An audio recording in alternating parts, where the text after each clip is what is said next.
Hi, everyone. This is Dom Bettinelli, CEO of StarQuest, with a special message as we approach the Christmas season. This past year, the StarQuest Network has continued to expand our mission of exploring the intersection of faith and pop culture through our many entertaining and informative programs. Now we need your generous financial support to reach new audiences with more of the life-changing and uplifting programming we've been creating for more than a decade. That's why it's very important that we hear from you this Advent and Christmas, the time when nonprofits receive most of their support for the year. If you are already a supporter of StarQuest, we thank you and ask you to prayerfully consider increasing your support at this time. If you're not yet a supporter, please become one now. Every gift counts. Could you give $15 or even just $10 per month? Whatever level of support you can offer, please show your support for SQPN this Christmas. And remember that your gifts may be tax deductible. Just go to sqpn.com/give. That's sqpn.com/give. May God bless you this Advent,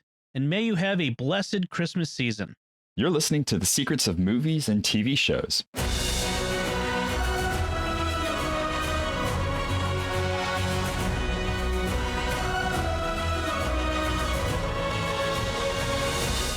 Hi everyone, I'm Thomas Sanjurjo, and you're listening to our Secrets of Dune series, where we're going to discuss the hidden layers and deeper meaning of Frank Herbert's Dune and its various media representations.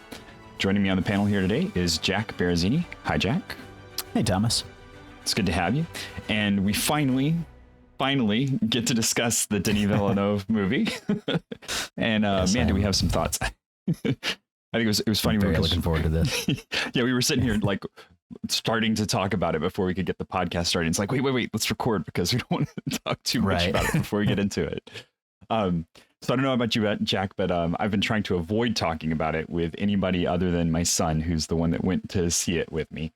And, you know, I know we've been skirting around it in our chat program that we have to talk about when to organize the chat and everything, so, or when to organize the podcast. So I'm going to give you the first go. What was your initial impression of this movie?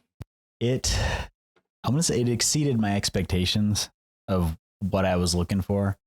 I guess the best way to describe it would be like the first time you watch the original Lord of the Rings movies or Star Wars, like seeing something that's like just fantastic. And especially it's always fun to see it when you've read the book, like seeing how much they brought in from the book and like getting to visualize that in a way that's actually faithful to what Frank Herbert was doing. Right. So I absolutely loved it. Yeah, I was super impressed. It did everything I wanted it to. Like you said, it did exceed my expectations. And I watched an interview with Denis Villeneuve afterwards, where he was talking about the Gom Jabbar scene, and he was saying that he wasn't making this for any audience other than the most difficult audience, himself as a 13-year-old. And nice. I was like, yes. And I felt that so much. And I really, like, walking out of the theater, I felt like the things that were in my head when I read this book, the many, many times that I've read it, really came across on the screen. And not only did they come across on the screen, but then they were also fleshed out in a way that I hadn't thought about. And that was the thing that was so impressive to me, because this is a work of literature that I know, like it is in my bones, is how much I know this, you know. And that scene, the Gom Jabbar scene, when Jessica starts quoting the litany against fear, oh my gosh, I got chills. I cried. Yeah. I actually cried because it's so touching to me. That's such a part of like my ethos, and to see it come through, just amazing. But yeah, so we'll get into a lot of it. Yes, sure. But yeah, so I loved it. I was blown away. My son, he read the book. He's really into sci-fi and stuff. He had trouble getting past the goofiness of it. And the way he put it was very early on, he kind of lost the thread and then just couldn't get over the kind of overblown fantasy nature of it. So, you know, this movie moves away a lot from sci-fi and into that kind of fantasy realm, which is good because that's Dune in a nutshell, right? But he had a problem, and it started when when Leto is having the talk with Paul and says that, you know, well, I wanted to be a pilot, and he got into his head Poe Dameron because that was the actor, and and it became funny suddenly, and then he couldn't get through through the rest of the movie without thinking about all the other actors and where he's seen them show up. I didn't even connect that, because the movie does such a good job of telling the story, like, and the actors, like, the casting was fantastic. Oh man, it was incredible. Like, I wasn't even thinking about it in terms of, oh, that's Oscar Isaac or that's Jason Momoa. It was like, it's Duke Leto and it's Duncan Idaho. Yeah, no, very, very much so. The scenes that everyone is in, and the way that they portray their characters, just absolutely amazing. Josh Brolin as Gurney Halleck, he's perfect. The battle scene when he turns around and smiles at them and to encourage them to move forward. I was like, he's every single scene he was in, he stole 100%. Yeah. He was amazing.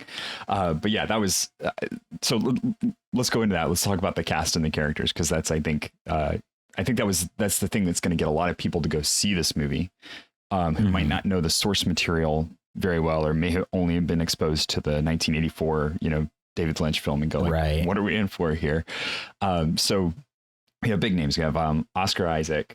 We have Jason Momoa. We have Josh Brolin.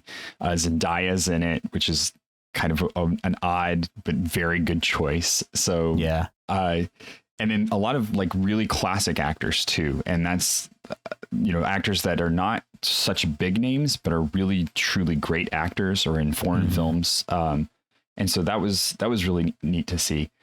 And then the one that I love is one that has been working with Denis Villeneuve a few times, and it's Drax.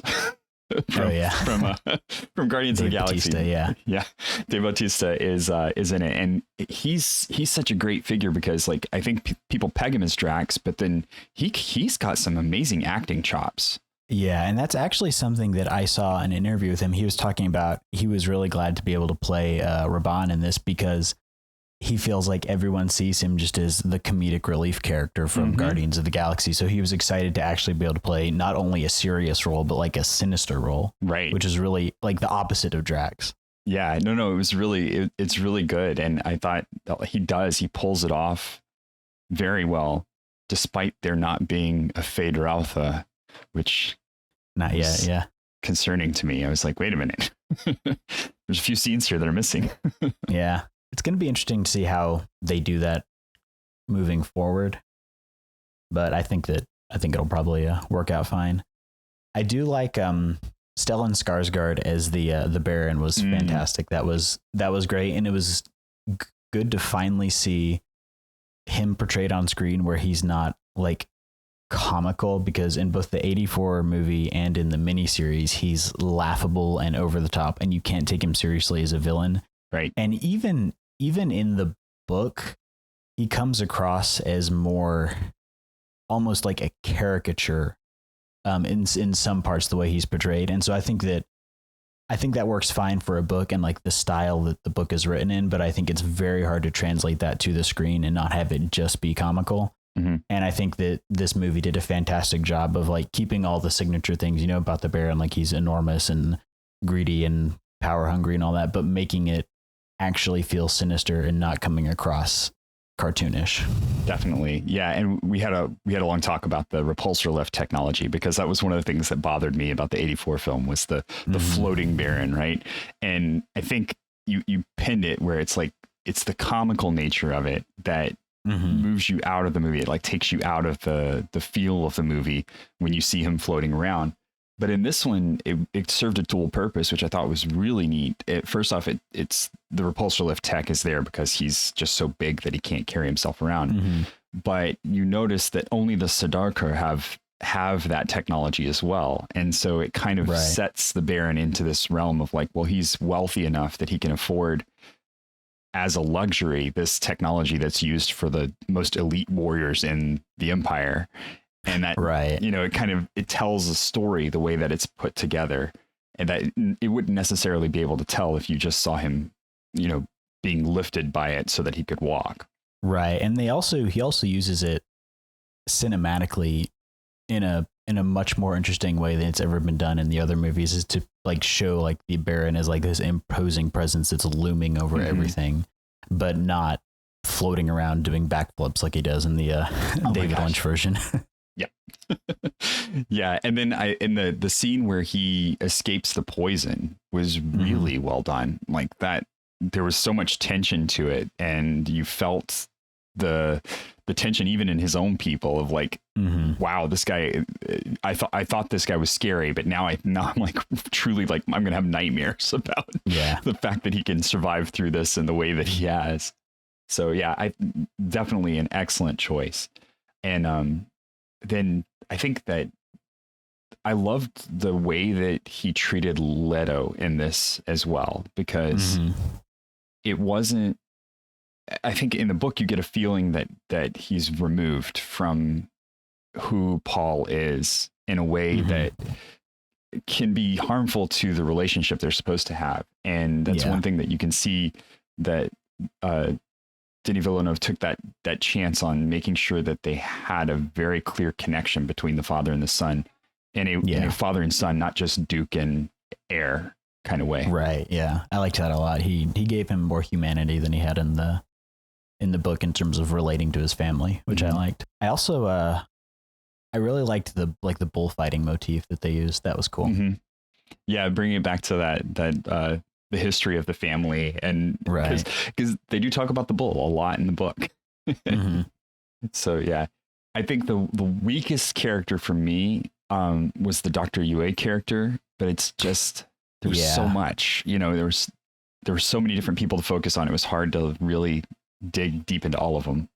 That would be my biggest criticism of the movie, is that it wasn't long enough, to be honest. Right. Like, and after seeing, like, if you look online, like they filmed the part where Dr. Yue gives Paul the Orange Catholic Bible. They filmed the big dinner scene with all the water cellars.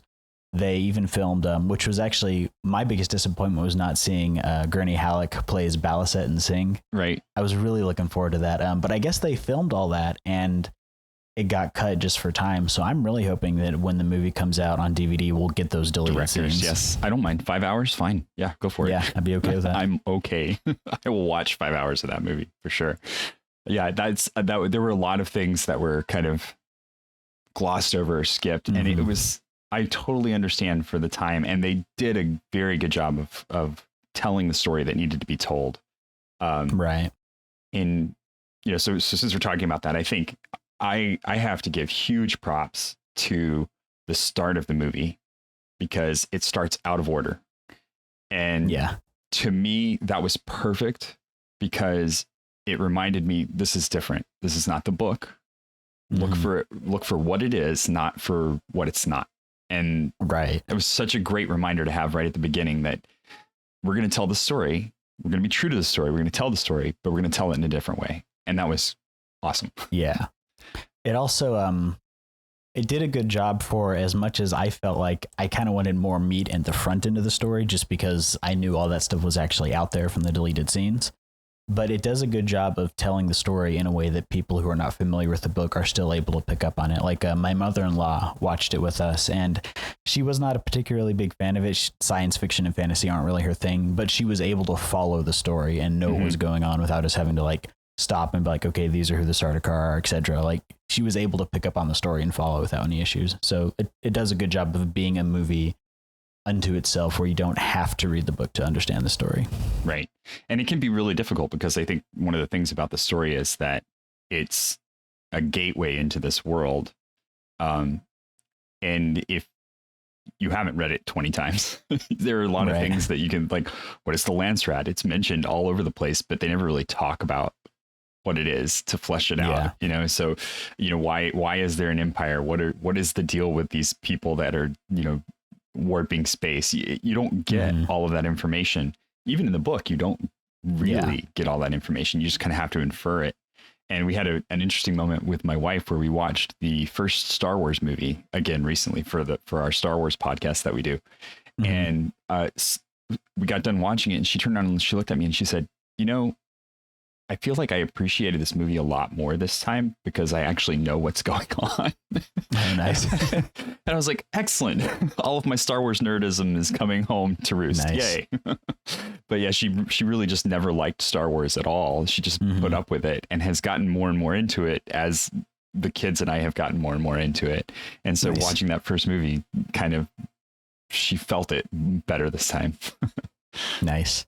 So I know you said you took your son to see it. Did he have any of the of that attitude that I've heard from some people who they've watched Star Wars before getting into Dune? Did he feel like that this movie was like a ripoff of Star Wars? Because I've talked to a couple people who have watched Star Wars but have never read Dune, and they went to see it and they're like, just seemed like a more boring version of Star Wars. And I'm like, this came before Star Wars. No, Yeah. this is what Star Wars is based on. No, he knew, so he had read the book, and we talk a lot about literature and the influences. So he's actually been involved in a lot of the conversations that we've been having on the podcast. Nice. So he watched the 1984 movie with me, and the Jodorowsky's Dune documentary too. So he knows kind of the history that's going into it. So nice.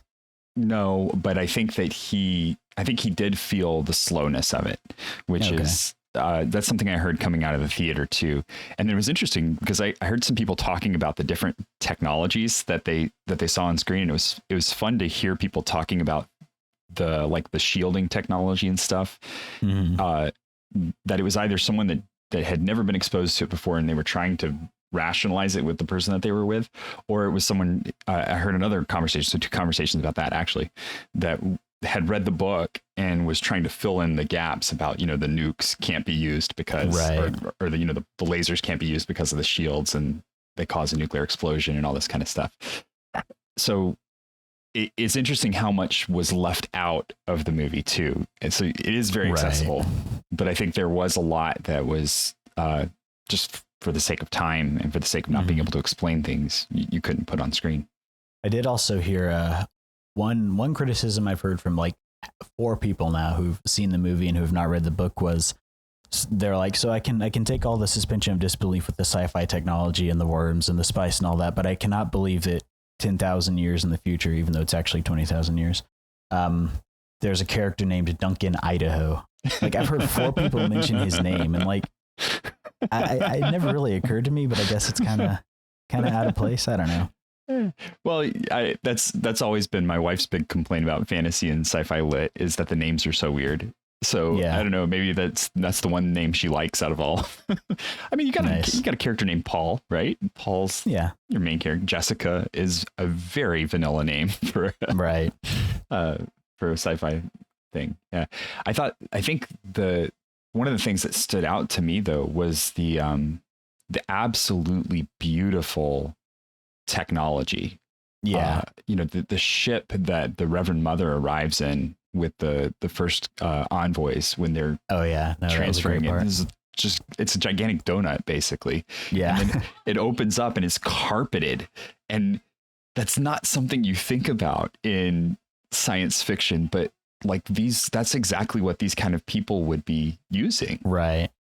And it does that thing that I always look for in science fiction where the ships are not aerodynamic. Like it's nice to see spaceships that are just big, massive chunks because they don't need to be aerodynamic. Right. And I really like the design of the highliners for the Spicing Guild, where you can see like, they don't really talk about how the space is folded, which is fine. But I like how they do it in this movie where it's like, you can see through the ship, like you see the other planet and then it like comes through. It's like opening, like it's almost like it's in 2 places at once. So I thought that was really cool how they did that. Yeah, it was very clever. Yeah, and it's understated, which is nice to see. It's not like the very over the top warps you get in the new Star Trek movies. That was like, just in terms of the production design and the way the movie was made, it was very understated, which I appreciated because I feel like we've gotten, and this is a lot with like the Marvel movies or the newer Star Wars movies, where everything is just so over the top and the technology is just so over the top. It's nice to see technology that feels advanced, it feels alien, but it doesn't strain belief the way like Iron Man's like nanosuit does. Right. Or that kind of thing. Or the hyperdrive bombing in Star Wars. I gotta pick on that. Oh man. Yeah, but yeah, so I totally agree. I think that you're looking at humans in the wildly distant future. And that's one of the things my son and I talked about also is like the ornithopters, which were portrayed fantastically, like yes, that was almost great. like insects, which is exactly what they were supposed to look like. And he's like, well, why would you make a thing that flies like a bird if you have all this technology? And I'm like, why wouldn't you if you have all this technology, right? It's at that point, overcoming the mechanical issues isn't the problem. It's like, well, what can we do with the design now? Right. And that's what I appreciate about a lot of that is that you see like the carryalls, like they have like giant balloons attached to them. Like there's not a bunch of magical repulsor ships like you see in a lot of sci-fi where it just flies and there's no reason to it. Right. They actually put thought into that design. Yeah, and the dangers of the design too, right? Because things, that's one of the things about the movie is that stuff breaks down, or the story itself stuff breaks down, and it has to be repaired, and that's costly, and that's difficult and dangerous, and that's how we see, the first worm attack. That's what we get exposed to. So right. Yeah, I think that's I was super impressed with all of the design. The interiors were gorgeous, and that's what you need. It's because it's, they're nobles. They're the richest people in the universe. They should be very extravagant with everything that they have. Right. I do like also the first time you see Gady Prime, like that opening shot of it, that is straight out of the concept art for the Jaredowski movie. Like it's just pretty much that exact same thing. So I liked that they went with the H.R. Geiger design for that. Yeah. Lots of good throwbacks too. That was another thing that was really great about all of it. So I do. Oh, go ahead. No, you go ahead. Yeah. I was going to say, I do really appreciate though that the Great Highland bagpipes have survived into the distant future. When I saw that, I was like, yes. Yeah, that scene was incredible, and I was struck by it because I was like, oh, that's perfect, and I didn't realize why, and I went back and read that portion of the novel, and it's because he took the literal definition of what they said is that they arrived on Arrakis like conquerors, and I hadn't thought about what that meant in the sense of like they're wearing battle armor, and just that small interpretation difference, right? Like I just thought, well, they just came down and people cheered for them, but that's not what it was. They arrived in battle gear as if they were conquering the planet. And I was like, that's a really great way to look at it and think about it. Yeah, and it was cool to see how much thought went into how to portray things in the book without over explaining it. Like a lot of it was just done through visuals, and like it was like a truly well-made movie, not just here we're gonna like tell you what's going on, the whole show don't tell thing. Yeah, no, it was really good, and I like that too, and I think that more movies need to do that because they need to give their audience credit that they can keep up, and that we don't need things spoon-fed to us every step along the way, because we can keep up. Right. Especially when it's really good quality film like this, right? Yeah, definitely. So, okay, so besides the Gom Jabbar scene, because that scene is just gorgeous and amazing, and was actually the first scene that they shot, apparently. Oh, wow. Yeah, that's what he said. It was like he knew at that moment that he had cast all the right actors for their roles. But besides that scene, what are some scenes that stood out for you in the movie? Well, I really like I like the thought that went into the relationships between like Paul and Duncan Idaho, like that first scene where he flies in on the ship, and you get their whole relationship in that one scene. Like, and I really liked that. And I also liked how that scene does a good job of setting up the fact that Duncan is a good pilot. So later on in the movie, when he gets in the ornithopter, it's not just like, oh, this random, you can just fly it just because like it's already established that he knows how to pilot. Right. So I liked how they did that. I liked how many of the scenes are just straight out of the book, like the scene with the, what's it called? The Hunter Seeker. I liked how that was done. I liked, and I like when they meet Kynes for the first time, because that's just dialogue straight from the book. My favorite thing though was how they portrayed Paul's prescient vision in this. Like I wasn't sure how they were going to do that, but they did it in such a creative, clever way. Because in the book, the way it talks about it is that time is not linear. It's not like he's just seeing the future. He's seeing all the possible futures, and it's jumbled up and mixed up, and so they have the whole motif with the Chris knife throughout the movie. And it wasn't done this way in the book, but I really, really like how they establish that connection between him and Jamis. Yes. And so this is they're not gonna do this until the next movie, obviously. But so, you know, he sees him in his visions, and Jamis is teaching him the ways of the desert, which is what happens when he has to kill him in the fight. But so I really like, because when in the next part, when he says, I was a friend of Jamis, I think it has more weight than it does in the book, to be honest. Right. No, it really does. I was wondering who that character was going to be. Right. And, you know, having read the book, and you get to the visions and there's no name attached to him in the vision. And then you meet him and you're like, wait a minute. What? Yeah. No. And then, so that juxtaposition of like, this is the thing that's going to initiate you into the ways that you have to be. So good. Such a great scene. Yeah. And just all the understated things that went into like the interpretations of the book that come out in the movie so well. And one that totally threw me, because I had never made this connection. I don't know, like, I really am like kicking myself that I hadn't, but the connection between him sticking his hand in the box for the Gom Jabbar, and the words the Reverend Mother says to him about, you know, a human will wait for the captors to come back and then kill them to remove a challenge to their species, right? And then the connection they make between that and Paul being trapped by his fate, because they just have these few little lines that kind of bounce between that theme, and that he is being trapped by his fate. And so he's waiting for his hunters to come back so that he can remove them as a threat to humanity.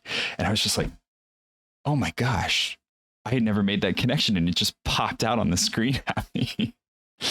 So yeah, that's a really good point. I didn't think of that. That's awesome. Yeah, it's I don't know, masterful storytelling here. And I think besides all the amazing all the scenes with the spaceships are incredible. Just there's such good establishing shots. They tell you so much story behind everything that's going on. But I think probably my favorite scene is I don't know, it's a tie. It's a tie because there's the scene with him and Duke Leto early on that establishes that sort of new relationship that hadn't, you know, where he's just that really good father-son relationship that they have. And that one's so fantastic because it really does tell such a deeper story between a lot of them, or between the two of them. And then the other one that's just a goofy one that really stood out to me was when Duncan Idaho brings back the stuff from the Fremen, and he's showing it off in the locker room essentially. And and Gurney says, "You've gone native." Just that whole scene, because it does such a good job of separating Paul and the royals from the guys that serve them. And you get this complete upstairs downstairs feel in like one scene, and it's so well done because you see Paul trying to be a part of their world, but he's really just not. He's never going to be, because he is fated to be, you know, a noble. He's got noble blood in him. He's just not gonna be able to escape that. And it's so cleverly done and just quick. Like it's maybe a 2-minute scene tops. And it just does so much to tell who these guys all are and where they all fit into things. Yeah, it's Denis Villeneuve is a fantastic filmmaker. Like, this is actual, like, the art of making a movie. And I'm not trying to, like, I like the Marvel movies just fine, but I've been kind of comparing this in my head to like some of the past several Marvel movies where they're fine, and I'm not like trying to dunk on them, but they feel so by the numbers. You know what I mean? Like, it's nice to see a modern big budget science fiction film that feels like the person who made it was like, I'm going to make a movie, not I'm going to make the next installment of this never ending franchise because Disney contracted me to. Right. And it's funny because the commentary around it has been that this movie is going to do for all of the movies that come after it what Star Wars did for all of the movies that came after it. So we're talking original Star Wars, episode 4, Right. A New Hope, that it so dramatically changed the way films were made that it really does hold this place as kind of a piece of cinematic history that was a touch point that everybody can turn back to and point and say, that's influenced by Star Wars. That's influenced by Star Wars. Right. And people are saying that of this one, that this is going to be like, and it's movie critics that are saying it. It's so it's, I mean, they're not prescient or anything like that, but they do have a feel of the pulse of the way things are going. And if that's right, I hope they're right. I hope so too, because it's nice to see a movie slow down, because that's been my primary problem with most of the new Star Wars movies, is that they don't take any time to like slow down and take a breath. It's just one action scene, one plot beat after another, and it doesn't like you're never able to like really get into the movie because everything is just so frenetic. Especially what was the last one? The Rise of Skywalker. Yeah. Like you get that first like 20-minute chunk is just like action scene after action scene, like cycling through the plot, which I think was essentially J.J. Abrams trying to rewrite the middle movie. But it's nice to have something where it is slow. And that's the fact that that's been a lot of people's biggest criticism, is how slow this movie is. That's one of its main strong points for me, because I didn't want it to be an action movie. I wanted it to be a slow movie. Yeah, I wholeheartedly agree there. That it's a movie that makes you, it just sinks into you. And that's what a good movie should do. And did you see Blade Runner 2049? I have not yet, but I really need to watch it now because I love this one so much. Yeah, if you like this one, then you will definitely like Blade Runner 2049, because it's got that same kind of vibe to it, where it's big. It's a huge movie that just kind of pours into you, and you'll be thinking about it, hours after you leave the theater. Nice. So yeah, I hope that this is a predictor for kind of the way things go. And it definitely, I was expecting it to be a great movie, and I was expecting it to be in my list of, really good ones. I was not expecting it to fall up into the top 5 easily, possibly getting up towards that number 1. So I'm kind of, I need to see it a few more times before I commit to that, but it's really close. Nice. Yeah, no, it's definitely become one of my favorites. It's almost, and I know this comparison is not just because it takes place in the desert, but it kind of reminded me of like Lawrence of Arabia, or one of those old Hollywood epic movies. Like it was more in that mold than it was a modern action movie, which I really liked. Yeah, it definitely took everything to that next level, and it was exciting when it was exciting, and I think that's a good action movie can do that, where it's like it gets really intense when it gets intense, but then it has those moments of just, okay, but it's still about these characters. It's not about just what things were blowing up. It's about these characters that are having to live through this, and how they're dealing with it. And that was really, it was well done. And I could gush about this movie forever. Yes. So what did you think of the soundtrack? I thought, so it was bizarre, and it was good. I love Hans Zimmer. I think that he brought to this all of the same intensity that Villeneuve brought to it. And it works, but it almost feels like it went too far into the kind of the tribal sounds for me.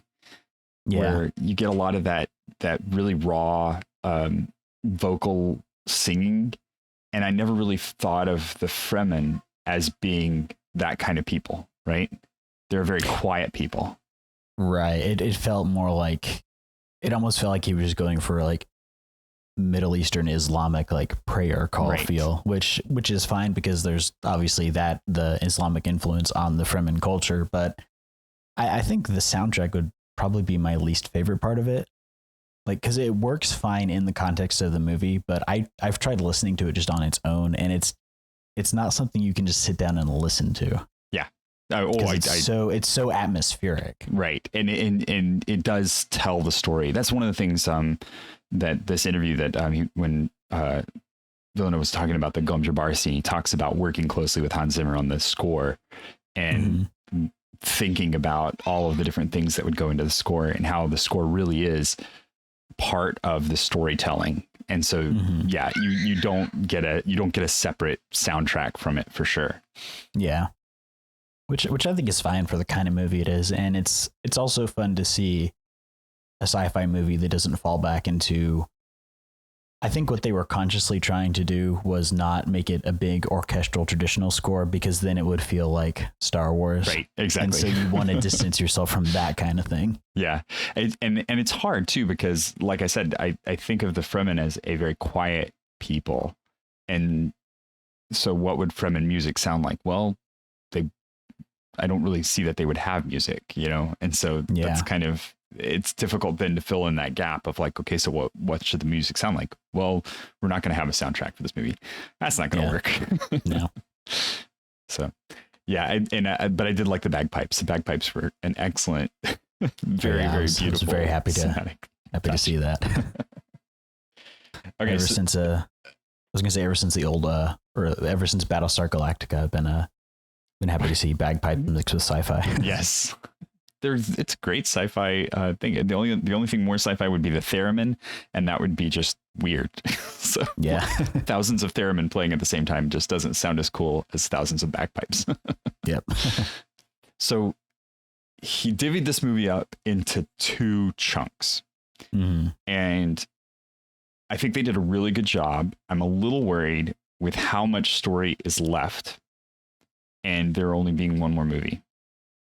I foresee the next part departing a lot more plot wise from the book than this one did. Like, I think this one did a good job of setting up everything, establishing the world. And the next one, I think, is going to be a quicker paced movie because they don't have to do all the establishing now. They can just tell the story. So I think they'll be able to fit it in, but I think there's probably going to be a lot of rearranging of plot points to make it work better for a movie.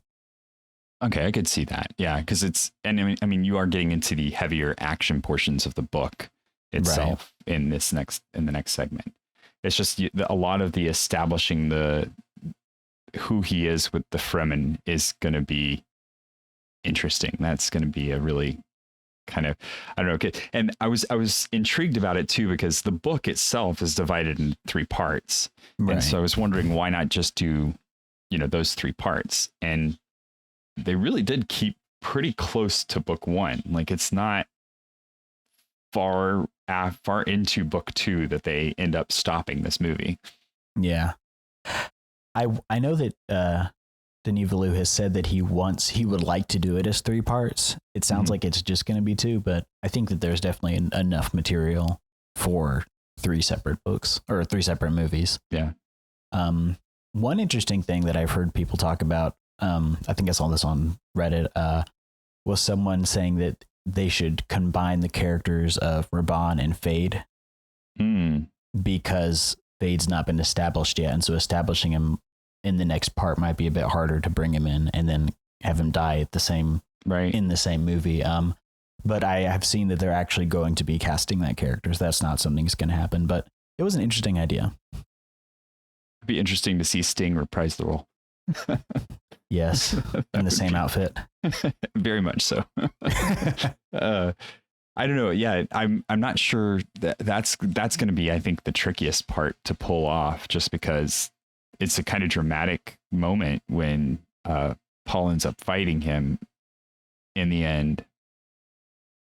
Yeah, I don't know.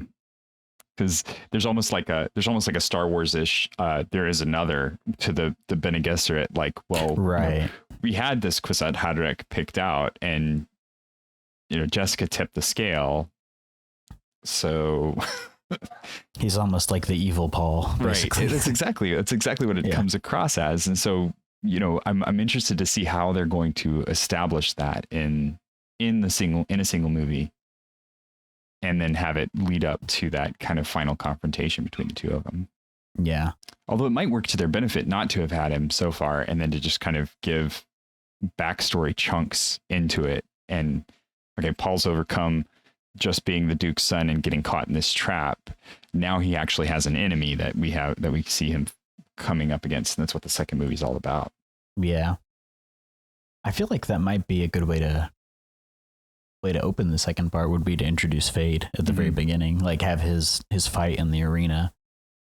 Oh, that could be really You good. can maybe use that as like the opener and then cut to Paul with the Fremen. Yeah. That's not a bad idea, actually. Yeah, it'll be interesting to see. I was also a little bit disappointed that they gave away the riding the sandworm at the very end. Like, I thought it was great how you get Kynes, she gets the hooks out, but before she's able to do it, she gets killed. So that was a nice like foreshadowing, and I kind of wish they had saved the big reveal for when Paul rides the sandworm. Right. Yeah, because that's a huge moment in the book where you're like, wait a minute, what?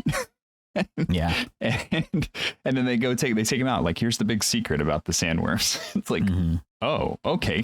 That's kind of cool. Yeah. So that was an interesting, I thought that was an interesting kind of shift to the way that they're handling it. But I can see it too. Just, you want to leave the audience with a big wow moment right at the end. Right. And there wasn't much left after he had just fallen into Fremen culture and they're walking off into the sunset, sort of like, where do we, what do we do to really kind of explosively end this one? And it's like, oh, well, let's do the sandworm thing. And there's still a lot of secrets about the sandworms that are kind of left, so I think and those are more impactful to the plot as a whole, like with his premonitions and the way he thinks of Arrakis and what he's going to do with it. So we'll see. Yeah, definitely. But I'm very excited for it. Oh man, I wish he'd gotten 3 movies. Honestly, I just wish I wish they had gone ahead and said, yeah, just do all 3 movies and we'll put them out. Just because, and I'm very glad that they're having a second one, because that would have been an absolute travesty to have this movie come out and then that's it and nothing else. Yeah. Oh. And especially with the pandemic shutting down theaters the way it has, I was really worried that it was not going to make as much as it needed to. Yeah, no. But I do hope that I honestly hope that the movie critics are right, that this is going to fundamentally shift the way that we approach movies going forward. I really hope so, because I feel like we're in need of kind of the paradigm shift in terms of refreshing how movies have been done, especially science fiction.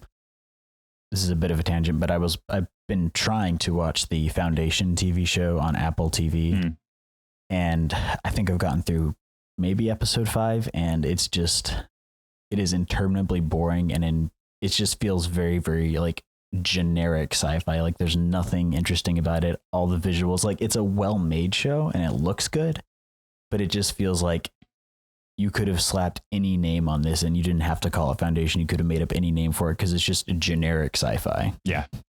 I've been largely unimpressed with it as well. Yeah. Kind of, you're right. And that's kind of the challenge with sci-fi is that a lot of these stories have been told, and you have to be really careful to carve out that story's unique space.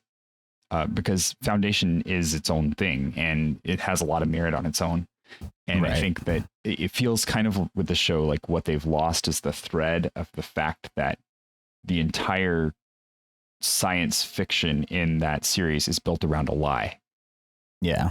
And that's kind of the beauty of the whole series, is that it's the great lie that launched the entire galaxy into what it is.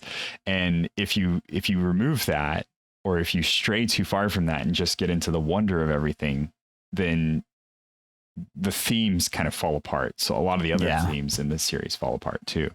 And that's when I think this one does so well, is that it maintains that central theme of fate and of how much we choose our own destiny and whether we can learn from the mistakes of the people that came before us. And it really just pulls those in and makes them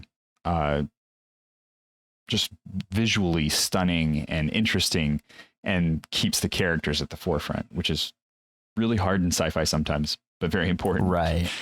Yeah, this accomplishes the same thing that I've said the book does, where it is not just a good science fiction book. It's a good work of literature. This is the same kind of thing. It's not just a good science fiction movie. It's a good movie. Right.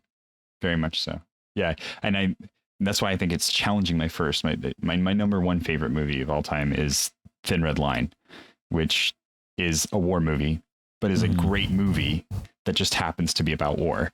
And that's kind of where this one is. It's a great movie that just happens to be about a time period 10,000 years in the future. Right. So, yeah.